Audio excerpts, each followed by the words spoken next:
Hello friends, welcome to my YouTube channel only for MPSC and UPSC. आता व्हिडिओमध्ये आपण पाहणार आहोत की MPSCने आपली जे हॉल तिकीट आहे हॉल तिकीट उपलब्ध करून दिलेले आहे. जे विद्यार्थी राज्यसेवेची प्रिलिमिनरी देणार त्यांच्यासाठी हा व्हिडिओ आहे. तर युजर ID आणि पासवर्ड घेऊन मी तुम्हाला डिस्क्रिप्शन बॉक्समध्ये लिंक देते. या लिंकवर जाऊन किंवा मग www.mpsconline.gov.in त्याच्यावर गेला तरी चालेल. तुमचा युजर ID पासवर्ड असेल तर नुसार तुम्ही लॉग इन करून घ्या.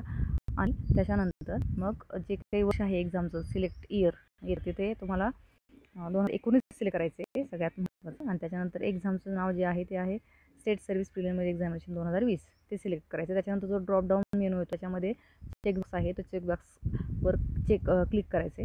मग नंतर स्टेटसवर येईल, कारण की आपण एक्झाम फी भरलेली आहे. हॉल तिकीट जनरेटर असं येईल, तर त्यानुसार मग त्याला ते हॉल तिकीट मेन मेनूमध्ये जिथं आहे तिथे हॉल तिकीटवर क्लिक करायचे. मग आपलं हॉल तिकीट दिसेल, तर ते हॉल तिकीट घेऊन आपल्या त्या हॉल तिकीटचे एक एक्स्ट्रा झेरॉक्स असेल तरी चालेल, म्हणजे 2 झेरॉक्स काढून ठेवायचे. आणि त्याच्यामध्ये वेगवेगळ्या सूचना दिल्या आहेत, त्या 28 सूचना दिल्या जवळपास. त्या 28 सूचना व्यवस्थित वाचायच्या.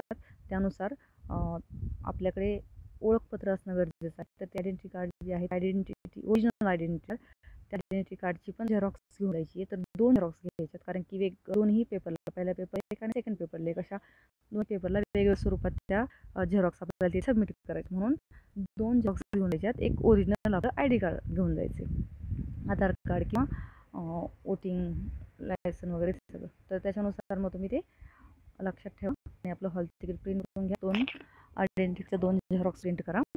आणि बाकीच्या ज्या सूचना आहेत त्या सूचनेनुसार बाकी जे कोरोनाचं वगैरे आहे त्याच्यानुसार स्वतःची काळजी घ्यायची आहे.